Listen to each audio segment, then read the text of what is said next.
Bem-vindos! No nosso canal, mergulhamos fundo na nossa história. Hoje, vamos dar um nome e um rosto aos nossos antepassados africanos. Eles não eram apenas escravos, eram homens e mulheres de nações, com culturas ricas e histórias próprias. De que povos viemos? As estatísticas mostram que mais de 95% de quem nos vê não é subscritor.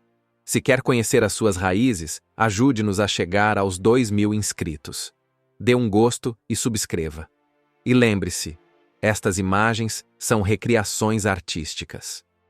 Os escravos trazidos para Cabo Verde provinham de uma vasta área da África Ocidental, conhecida pelos portugueses como os Rios da Guiné de Cabo Verde. Esta região estendia-se desde o rio Senegal até a atual Serra Leoa. Era uma zona de uma enorme diversidade étnica e cultural, o lar de grandes impérios e de pequenos reinos. Os nossos antepassados vieram deste mosaico de povos, cada um com a sua língua, a sua religião e os seus costumes. Um dos grupos mais significativos a chegar a Cabo Verde, especialmente na fase inicial, foi o dos Mandingas. O Império do Mali, um dos maiores da história de África, estava em declínio, mas a sua cultura e a sua língua eram dominantes na região.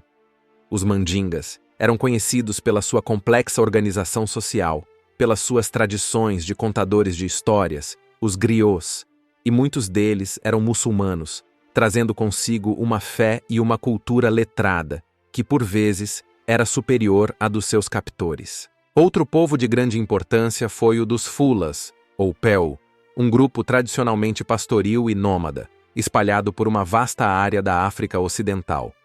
Os Fulas eram conhecidos pelo seu forte sentido de identidade, pela sua poesia e pela sua profunda ligação ao gado. Muitos dos Fulas que foram escravizados eram também muçulmanos.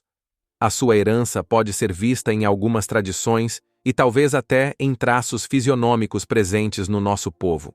Na região que hoje corresponde à Guiné-Bissau e ao Senegal, os portugueses tiveram contato com os Balantas. Este povo era conhecido por ser uma sociedade descentralizada, sem reis ou chefes supremos, organizada em aldeias e clãs familiares. Eram agricultores excepcionais, especialmente conhecidos pelo seu domínio do cultivo do arroz em zonas alagadas. É muito provável que as técnicas de agricultura em socalcos, que vemos em Santo Antão, tenham sido influenciadas pelo conhecimento destes povos. Os Wolof, ou Jalofos, que formavam o núcleo do Império Jolof, na região do Senegal, também foram uma presença marcante entre os primeiros escravizados. Eles tinham uma sociedade muito estratificada, com uma nobreza, castas de artesãos, ferreiros, tecelões e uma classe de guerreiros. A sua língua e a sua cultura eram muito influentes na região, e a sua chegada a Cabo Verde trouxe consigo conhecimentos de organização política e de diversas artes manuais. Outros povos, como os Beafadas, os Banhuns e os Bijagós, da região da atual Guiné-Bissau, também foram trazidos em grande número. Os Bijagós, em particular, eram conhecidos por serem um povo de guerreiros e navegadores ferozes, que habitavam as ilhas do arquipélago dos Bijagós. A sua resistência à captura era lendária, e os que foram escravizados trouxeram consigo um espírito de independência e de luta que certamente se manifestou na nova sociedade. É crucial entender que estes homens e mulheres não eram tábuas rasas. Eles carregavam dentro de si uma imensa bagagem cultural. Eram especialistas em agricultura tropical, sabiam como cultivar o milho, a mandioca e o algodão. Eram ferreiros que sabiam encontrar e trabalhar o ferro. Eram tecelões que dominavam a arte do panu de terra. Eram músicos que trouxeram os ritmos e os instrumentos que estão na base do batuque e da tabanca. A sua diversidade religiosa era também imensa. Embora muitos, como os Mandingas e os Fulas, fossem muçulmanos, a maioria dos povos da região seguia religiões tradicionais africanas. Eram crenças animistas, com um profundo respeito pela natureza, pelos espíritos dos antepassados e por um complexo panteão de divindades. Estas crenças não desapareceram com o batismo forçado. Elas misturaram-se com o catolicismo popular num processo de sincretismo. Esta diversidade de origens, no entanto, foi deliberadamente atacada pelo sistema esclavagista.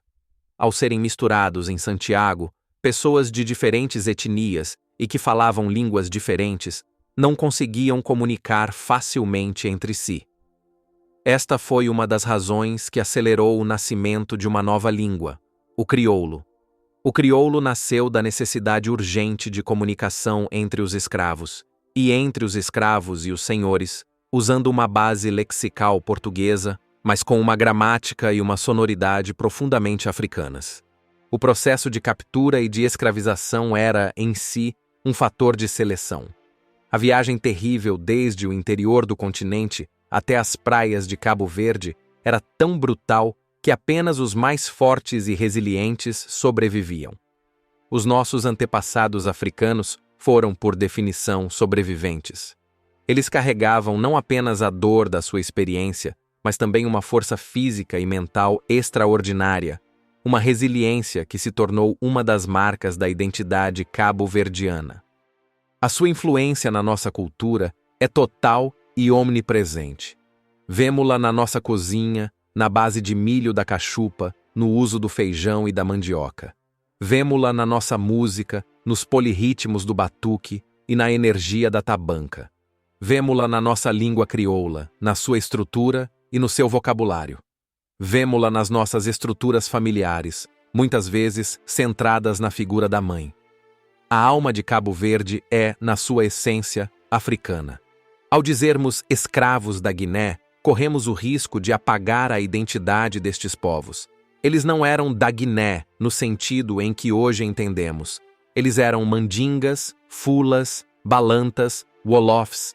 Eram membros de nações com uma história tão rica e complexa como a de Portugal. Reconhecer e nomear estes povos é o primeiro passo para honrar a sua memória e para compreender a verdadeira profundidade das nossas raízes. Estamos a meio da nossa viagem pelas raízes do nosso povo. Conhecer de onde viemos é fundamental para saber quem somos. Mais de 95% de quem nos assiste não é subscritor do canal. Se sente orgulho nesta herança, ajude-nos a partilhá-la.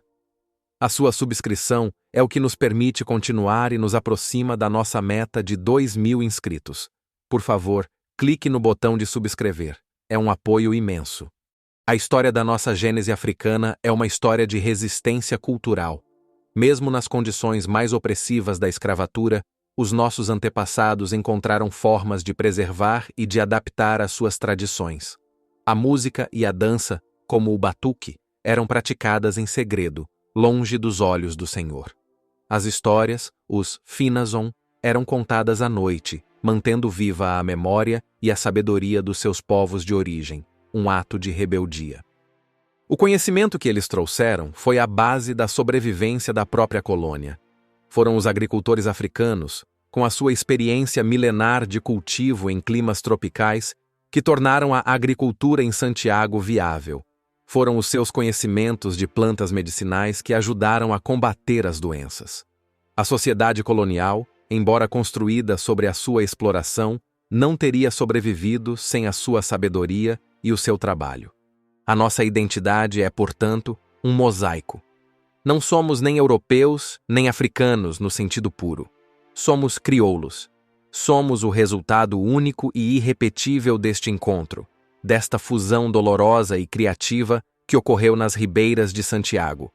E a matriz principal deste mosaico, a base sobre a qual tudo o resto foi construído, é inegavelmente africana, proveniente da rica diversidade cultural dos povos da antiga Guiné. Obrigado por nos ter acompanhado nesta viagem às nossas raízes mais profundas. Honrar os nossos antepassados é conhecer os seus nomes e as suas histórias. Se este vídeo lhe deu um novo sentido de identidade, mostre o seu apoio com um gosto e partilhe-o. E se ainda não o fez, subscreva o canal. A sua participação é essencial para mantermos viva a nossa memória coletiva. Até a próxima!